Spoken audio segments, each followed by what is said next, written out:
राजस्थान के एक छोटे से गांव भैरूपुरा में एक लड़का रहता था, विवान।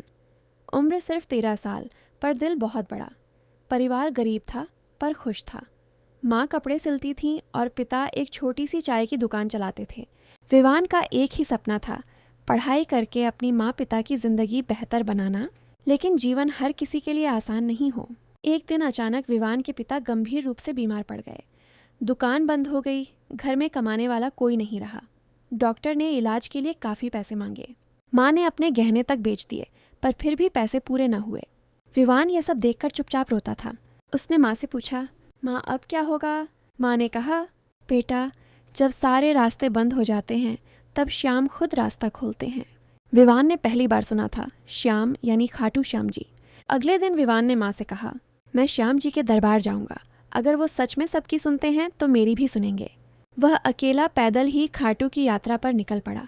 रास्ता लंबा था, धूप तेज थी, पैर जल रहे थे, पर दिल में एक ही उम्मीद, बाबा श्याम मुझे निराश नहीं करेंगे। रास्ते में उसे भूख लगी, पर उसके पास सिर्फ आधी रोटी थी। वह एक पेड़ के नीचे बैठा ही था कि एक बुजुर्ग साधु आए और बोले, बेटा, खाटू जा रहे हो? याद रखना, श्याम की एक लीला इतनी होती है कि इंसान खुद समझ नहीं पाता कि मदद कब और कैसे मिल जाती है। विवान ने साधु से आधी रोटी साझा की। यह उसके सफ़र की पहली सीख थी। श्याम तक पहुंचने का रास्ता दया और विश्वास से होकर जाता है। कई घंटे चलने के बाद विवान खाटू धाम पहुंचा। मंदिर के बाहर भक्तों की भीड़, ढोल नगाड़ों की आवाज़ और हर दिशा में हारे का सहारा, बाबा श्याम हमारा। पहली बार विवान ने श्याम जी के दर्शन किए। उसकी आंखें नम हो गईं। वह फर्श पर सिर रखकर बोला, बाबा, मेरे पिता बहुत बीमार हैं। मैं छोटा हूँ, कुछ नहीं कर सकता। अगर आप सच में सबके सहारा हो तो मेरी मदद करो, बस इतना कि मेरे पिताजी ठीक हो जाएं। उसी समय एक पुजारी उसके पास आए और बोले, बेटा, बाबा तुम्हारी सुन चुके हैं। घर जाओ, मदद तुम्हें खुद ढूंढते हुए मिलेगी।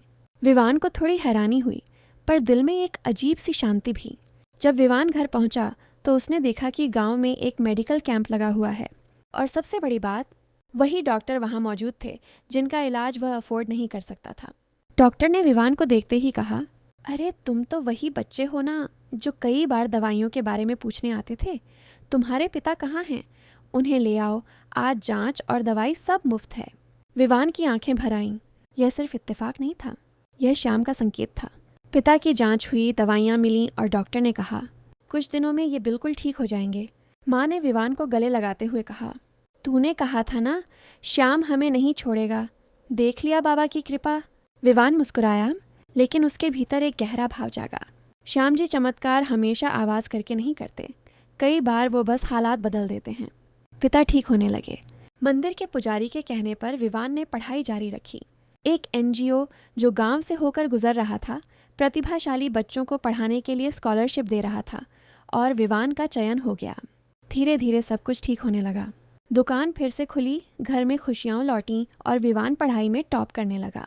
वह रोज़ रात को श्याम जी को धन्यवाद कहते हुए सोता था। बाबा, आपने मेरी नहीं, मेरी पूरी दुनिया की सुन ली।